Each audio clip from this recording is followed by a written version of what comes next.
Hello everybody, welcome back to the channel. So today I am bringing back another read aloud type video like I did with the Twilight Saga, except it's not for the Twilight Saga. But I just want to let you guys know that I will eventually work my way back to Twilight eventually, but right now the current book series that I'm loving and reading at the moment is The Mortal Instruments by Cassandra Clare. So I figured why not bring a read aloud of City of Bones onto this channel while I'm at it, because I've been doing lots of Mortal Instruments related content. I have a Life of Isabel Lightwood video that's going to be put onto the channel soon enough in the future, but I just wanted to do something a little bit different again because I've gotten great reception with the Read Aloud series on this channel, especially for the Twilight books.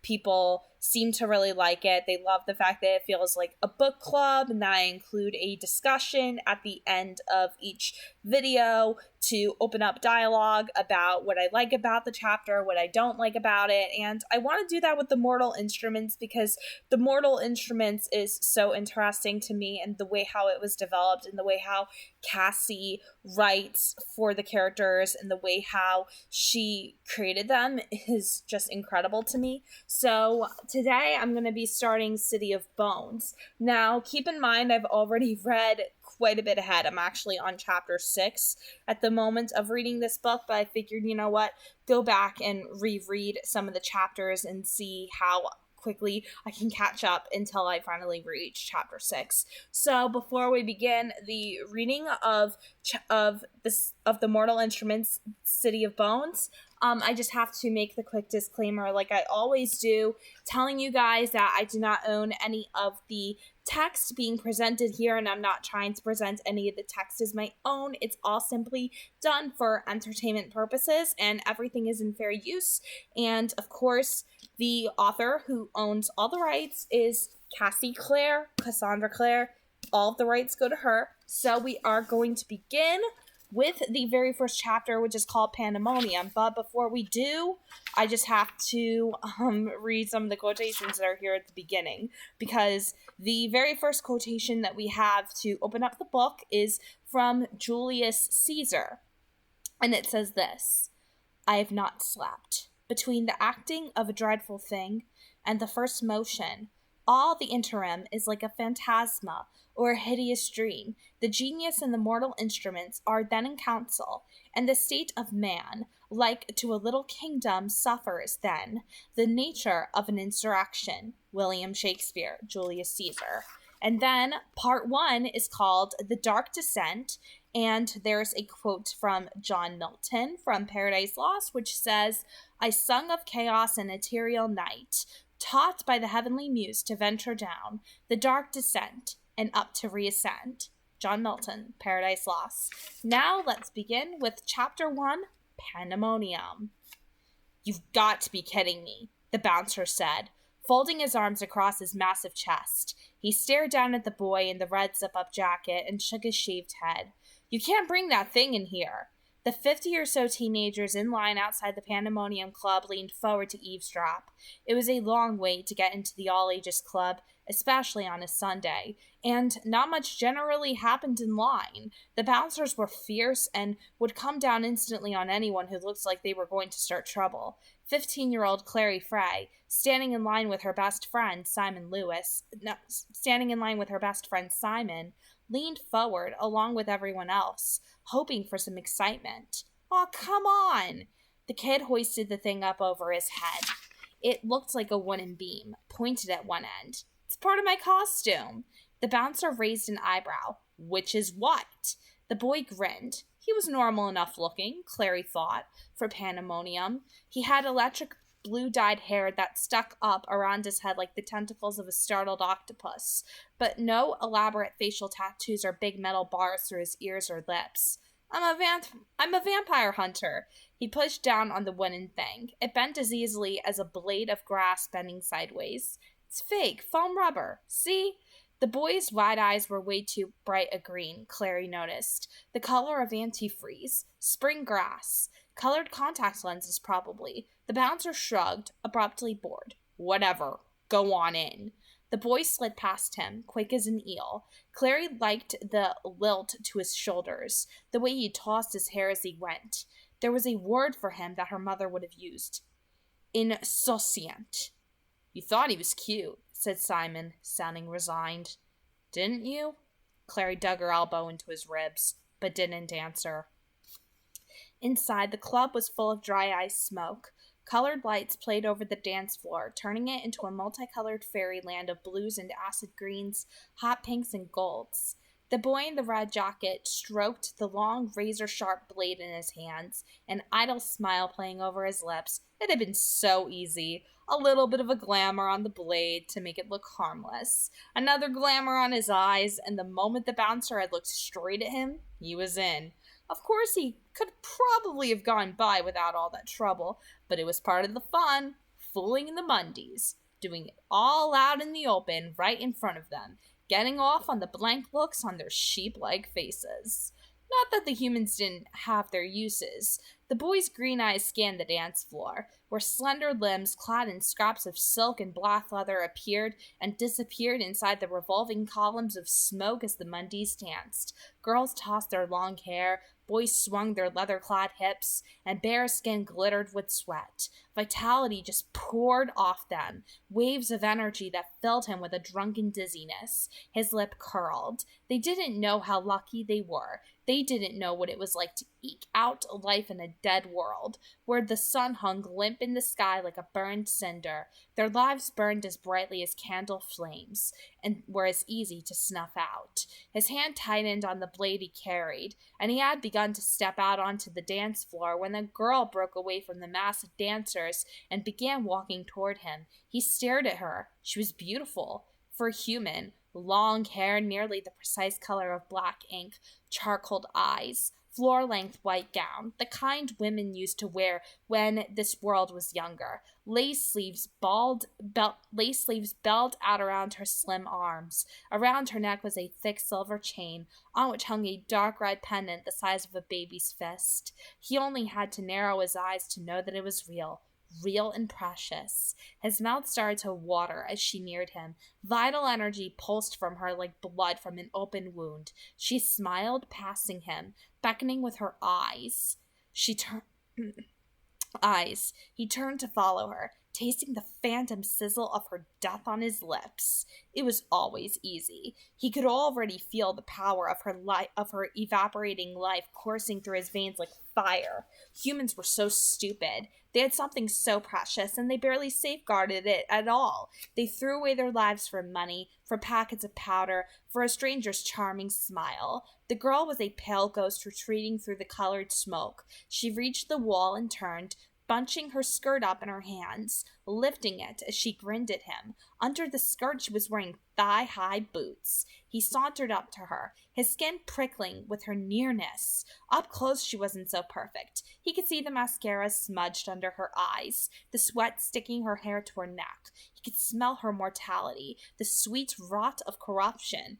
Got you, he thought. A cool smile curled her lips. She moved to the side, and he could see that she was leaning against a closed door. No admittance. Storage was scrawled across it in red paint.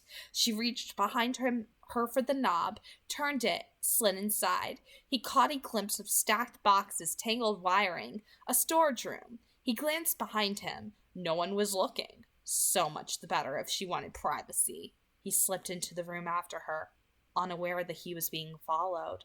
So, Simon said, pretty good music, eh?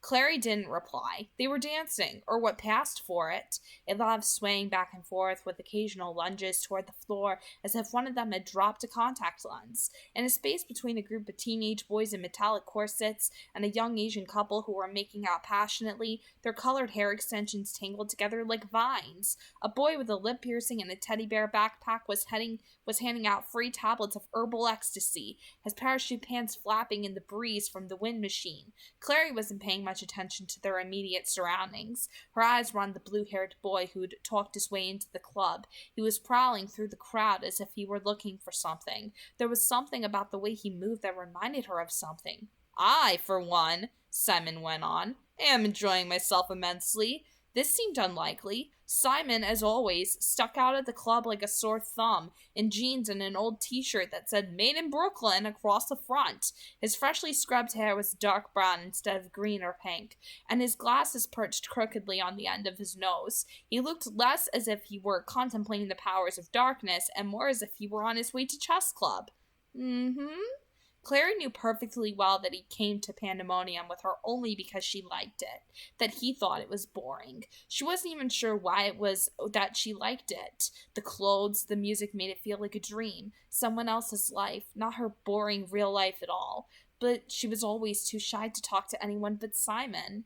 The blue-haired boy was making his way off the dance floor. He looked a little lost, as if he hadn't found whom he was looking for. Clary wondered what would happen if she went up and introduced herself, offered to show him around. Maybe he'd just stare at her, or maybe he was shy too. Maybe he'd be grateful and pleased and try not to show it the way boys did. But she didn't know. But she'd know. Maybe. The blue-haired boy strained up suddenly, snapping to attention like a hunting dog on point. Clary followed the line of his gaze and saw the girl in the white dress. Oh well, Clary thought, trying not to feel like a deflated party balloon. I guess that's that. The girl was gorgeous, the kind of girl Clary would have liked to draw, tall and ribbon slim, with long spill of black hair. Even at this distance, Clary could see the red pendant around her throat. It pulsed under the lights of the dance floor like a separate, disembodied heart. I feel, Simon went on, that this evening DJ Bad is doing a singularly exceptional job. Don't you agree?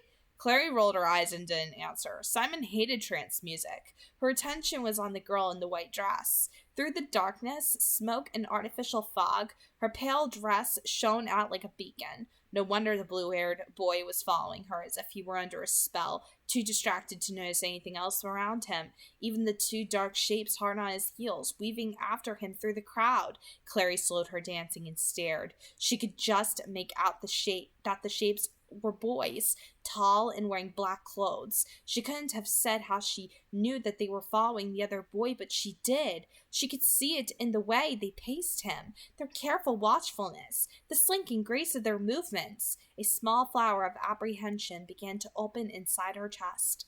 Meanwhile, Simon added, I wanted to tell you that lately I've been cross-dressing. Also, I'm sleeping with your mom. I thought you should know.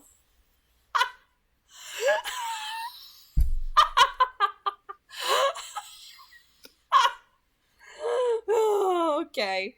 The girl had reached the wall and was opening a door marked "No Admittance." She beckoned the blue-haired boy after her, and they slipped through the door. It wasn't anything Clary hadn't seen before, a couple sneaking off to the dark corners of the club to make out, but that didn't make it even weirder that they were being followed. She raised herself up on tiptoe, trying to see over the crowd. The two boys had stopped at the door and seemed to be conferring with each other. One of them was blonde, the other dark-haired. The blonde one reached into his jacket and drew out something long and sharp that flashed under the strobing lights. A knife. Simon! Clary shouted and seized his arm. What? Simon looked alarmed. I'm not really sleeping with your mom, you know. I was just trying to get your attention. Not that your mom isn't a very attractive woman for her age. Do you see those guys? She pointed wildly, almost hitting a curvy black girl who was dancing nearby. The girl shot her an evil look. Sorry! Clary turned back to Simon. Do you see those two guys over there? By that door? Simon squinted, then shrugged. I don't see anything. There are two of them. They were following the guy with the blue hair. The one you thought was cute? Yes, but that's not the point. The blonde one pulled a knife. Are you sure? Simon stared harder, shaking his head. I still don't see anyone. I'm sure. Suddenly all business, Simon squared his shoulders. I'll get one of the security guards. You stay here. He strode away, pushing through the crowd. Clary turned just in time to see the blonde boy slip through the No Admittance door, his friend right on his heels. She looked around. Simon was still trying to move his way across the dance floor, but he wasn't making much progress. Even if she yelled now, no one would hear her, and by the time Simon got back, something terrible might already have happened. Biting hard on her lower lip, Clary started to wriggle through the crowd. What's your name? She turned and smiled. What faint light there was in the storage room spilled down through the high barred windows smeared with dirt. Piles of electrical cables, along with broken bits of mirrored disco balls and discarded paint cans, littered the floor. Isabel. That's a nice name. He walked toward her, stepping carefully among the wires in case any of them were live. In the faint light, she looked half transparent, bleached of color, wrapped in white like an angel. It would be a pleasure to make her fall. I haven't seen you here before. You're asking me if I come here often? She giggled, covering her mouth with her hand. There was some sort of bracelet around her wrist, just under the cuff of her dress. Then, as he neared her, he saw that it wasn't a bracelet at all, but a pattern inked into her skin, a matrix of swirling lines. He froze. You! He didn't finish. She moved with lightning swiftness, striking out at him with her open hand, a blow to his chest that would have sent him down, gasping, if he'd been a human being. He staggered back, and now there was something in her hand, a coiling whip that glinted gold as she brought it down, curling around his ankles, jerking him off his feet. He hit the ground, writhing, the hated metal biting deep into his skin. She laughed, standing over him, and dizzily, he thought that he should have known. No human girl would wear a dress like the one Isabel wore. She wore it to cover her skin. All of her skin. Isabel yanked hard on the whip, securing it. Her smile glittered like poisonous water. He's all yours, boys. A low laugh sounded behind him. And now there were hands on him, pulling him upright, throwing him against one of the concrete pillars. He could feel the damp stone under his back. His hands were pulled behind him, his wrists bound with wire. As he struggled, someone walked around the side of the pillar into his view, a boy as young as Isabel and just as pretty. His tawny eyes glittered like chips of amber. So, the boy said, are there any more with you? The blue-haired boy could feel blood welling up under the too tight metal, making his wrists slippery. Any other what? Come on now. The tawny-eyed boy held up his hands, and his dark sleeves slipped down, showing the runes inked all over his wrists, the backs of his hands, his palms. You know what I am. Far back inside his skull, the shackled boy's second set of teeth began to grind. Shadowhunter! He hissed. The other boy grinned all over his face. Got you, he said. Clary pushed the door to the storage room open and stepped inside. For a moment she thought it was deserted. The only windows were high up and barred. Faint street noise came through them, the sound of honking cars and squealing brakes. The room smelled like old paint, and a heavy layer of dust covered the floor, marked by smeared shoe prints. There's no one in here, she realized, looking around in bewilderment. It was cold in the room, despite the August heat outside. Her back was icy with sweat. She took a step forward, tangling her feet in electrical wires. She bent down to free her sneaker from the cables, and heard voices. A girl's laughed, a boy answering sharply. When she straightened up, she saw them. It was as if they had sprung into existence between one blink of her eyes and the next. There was the girl in her long white dress, her black hair hanging down her back like damp seaweed.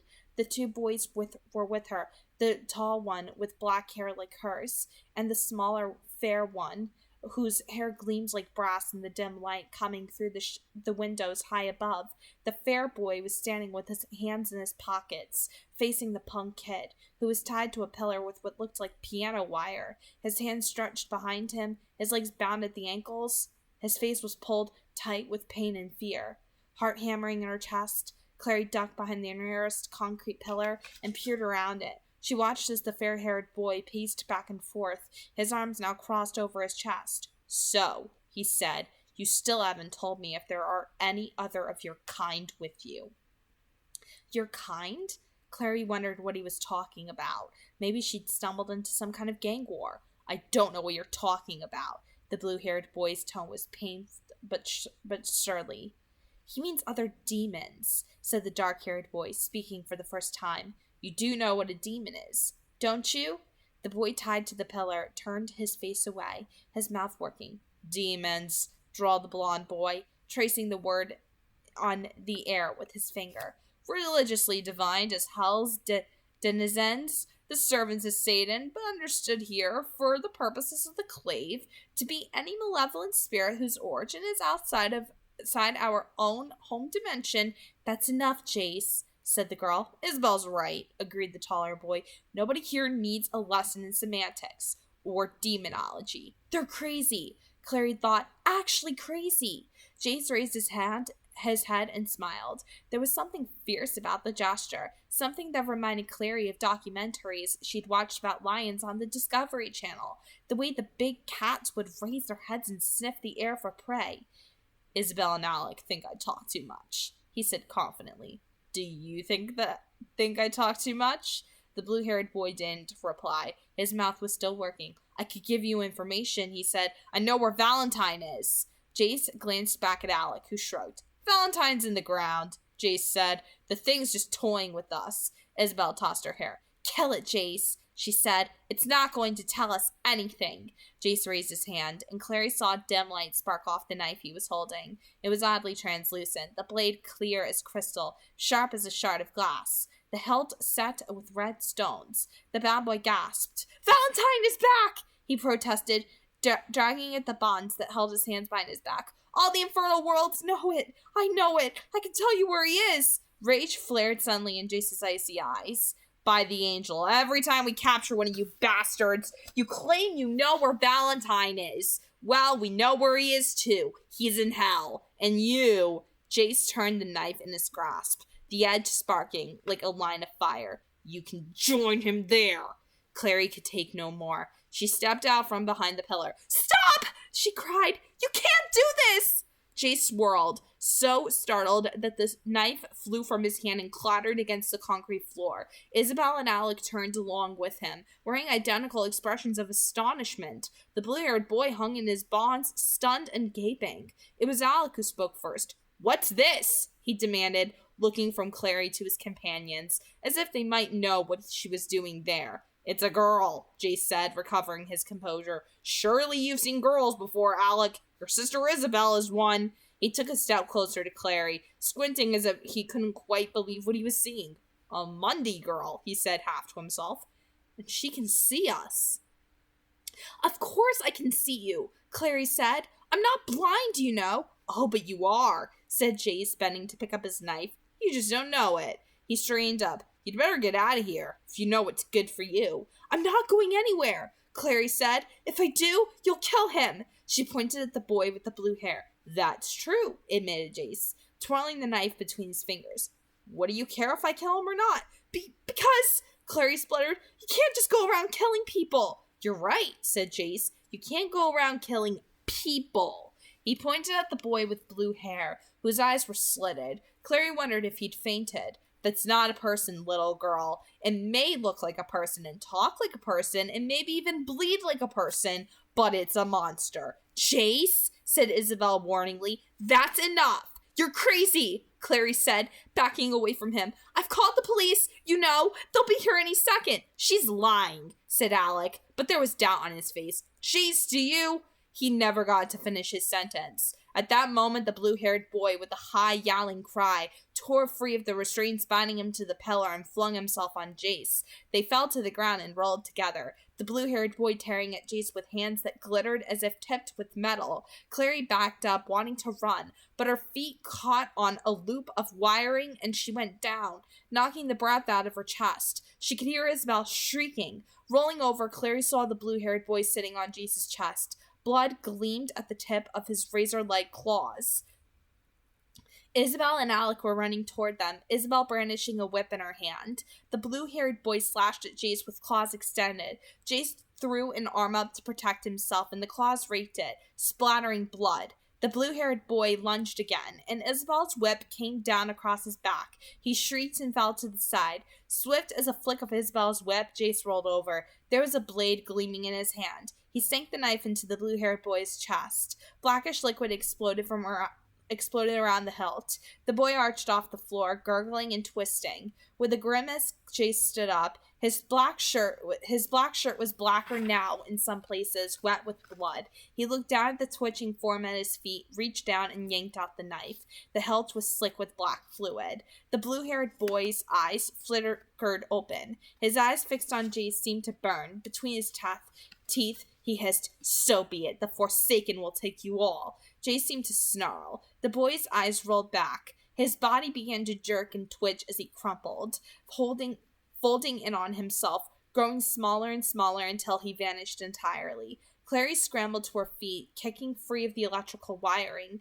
She began to back away. None of them was paying attention to her. Alec had reached Jason, was holding his arm, pulling at the sleeve, probably trying to get a good look at the wound. Clary turned to run, and found her way blocked by Isabel, whip in hand. The gold length of it was stained with dark fluid. She flicked it toward Clary, and the end wrapped itself around her wrists and jerked tight. Clary gasped with pain and surprise. "Stupid little Lundy," Isabel said between her teeth. "You could have gotten Jace killed!" "He's crazy," Clary said, trying to pull her wrist back. The whip bit deeper into her skin. "You're all crazy! What do you think you are, vigilante killers? The police?" "The police aren't usually interested unless you can produce a body," said Jace. Cradling his arm, he picked his way across the cable-strewn floor toward Clary. Alec followed behind him, face screwed into a scowl.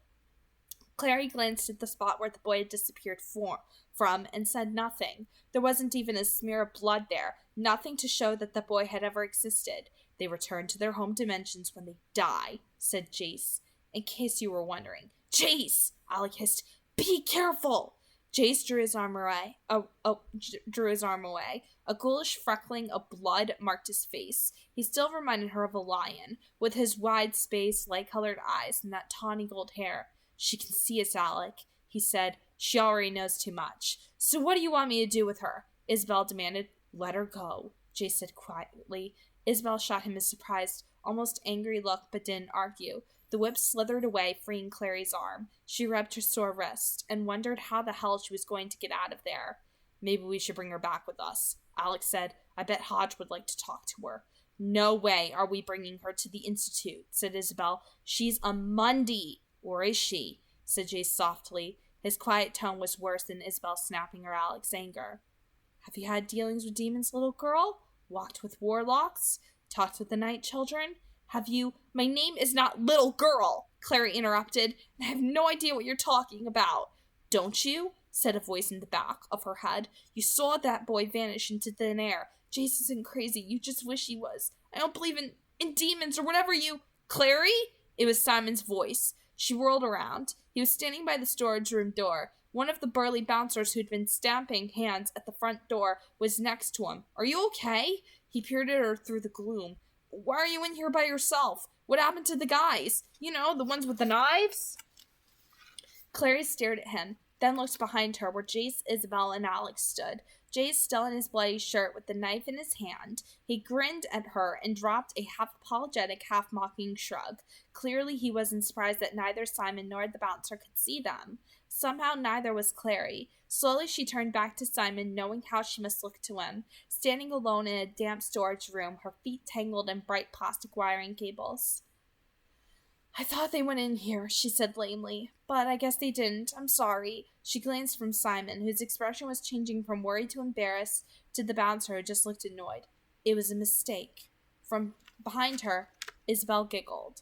"I don't believe it," Simon said stubbornly as Clary, standing at the curb, tried desperately to hail a cab. Street cleaners had come down Orchard while they were inside the club, and the street was gloss black with oily water. "I know," she agreed. "You'd think there'd be some cabs. Where is everyone going at midnight on a Sunday?" She turned back to him, shrugging. "You think we'd have better luck on Houston?"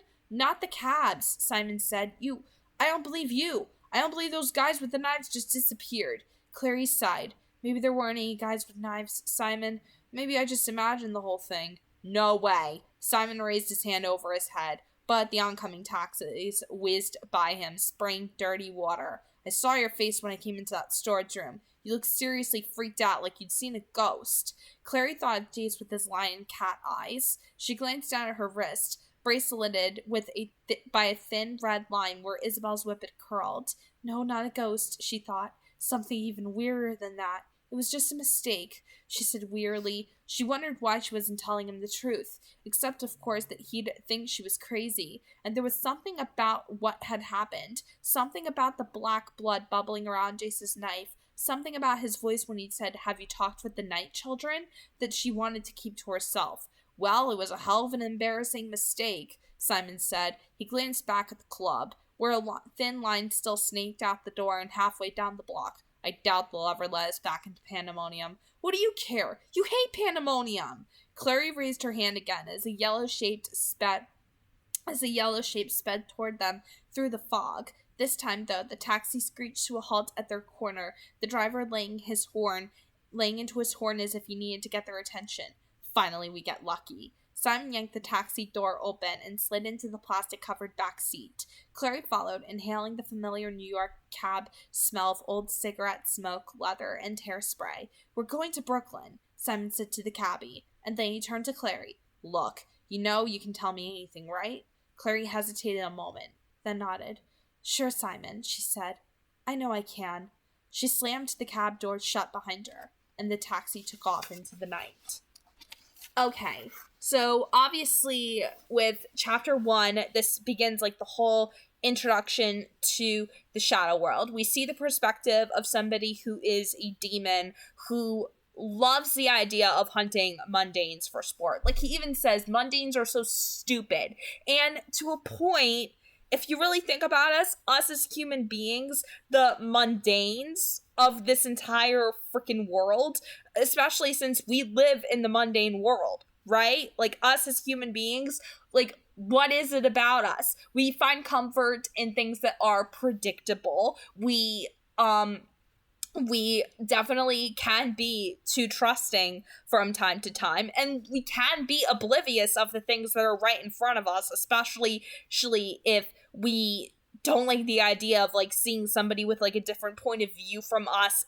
Especially like we as human beings look for comfort in things that are familiar, mundane. Like, I think that goes for everybody who is a human being. We just look for things that are normal, and of course, you know, that is where it's very distinguished between the mundanes and those who are Nephilim, Shadowhunters, whereas their normal every single day is fighting demons, vampires, werewolves, and being surrounded by these supernatural creatures that we would never ever see, that are basically hidden from us because as mundanes, we just don't want to see what's right in front of us. Because think about it in that context.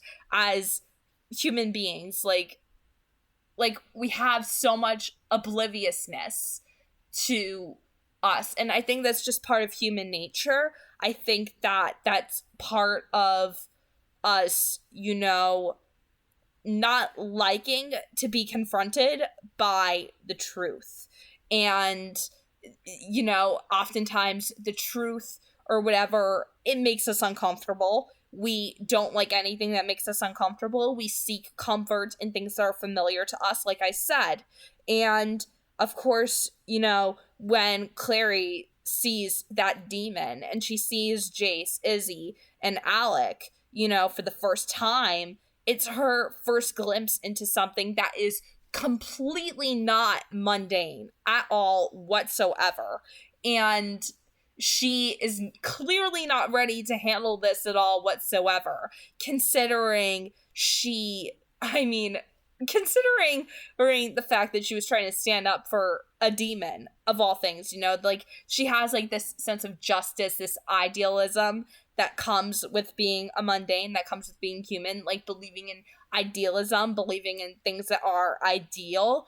But obviously in the shadow world, ideals aren't something that's embraced as much, and you're going to definitely see a lot of that here with these angel human hybrids and the government and the world that they live in. And obviously, you know, seeing the perspective of that demon was really cool, because you see his eyes on Isabel for the first time, and then he suddenly puts together, oh crap, these are Shadowhunters, and then he starts blabbering about Valentine. And obviously Valentine, for the first 3 books, is the main antagonist of this story, and obviously you're gonna see how much of it comes into fruition, especially in chapter 2, which is called Secrets and Lies. And Clary is going to learn that her life is far less than mundane than she'd like to see. You know what I mean? It's like, ultimately, Clary, she's not a mundane. She'll never be a mundane. She is just like Jace, Alec, and Izzy, a Shadowhunter. She just doesn't know it. She's unmarked, and obviously, unmarked Shadowhunters, people that have the sight but don't even realize it, that's what is so dangerous for them, especially since she was raised in the mundane world by her mom. And that's where I'm going to be very, very critical of Jocelyn as a mother, as a character, because I really, really don't like Jocelyn, especially after this first book and the way how she smothered Clary so much. And you're going to definitely see more and more of my perspective on more of the characters and everything that comes forth as I continue reading through this book. If I choose to continue this series on the channel. But it's going to depend on whether you guys want to see it continue or not. This first reading of the first chapter is just honestly an experiment at this point, because honest to God, I do kind of want to finish it, because I am on chapter 6 and I do kind of want to continue and just finish the thing already so I can reread book 2. But obviously, this is something that I'm debating doing as I read through this entire series for the second time. So overall, I hope you guys enjoyed the video, and if you guys liked it, you can subscribe to the channel, hit the like button, and comment down below as well, and let me know what your thoughts and opinions are on this very first chapter. And if you guys notice, I get to let a lot more of my Jersey accent definitely leak through as I read, because the story does take place in Brooklyn, New York, and obviously, growing up in New Jersey, New York, very similar accents, so I can speak as freely as I want, and I freaking love it. So obviously, I definitely use that, and for sure, you're definitely going to see that come through. So as I said, you can leave comments down below and let me know what your thoughts and opinions are on the reading of this first chapter, and all my social media will be linked down below per usual. God bless, happy viewing, and have a nice day. See ya!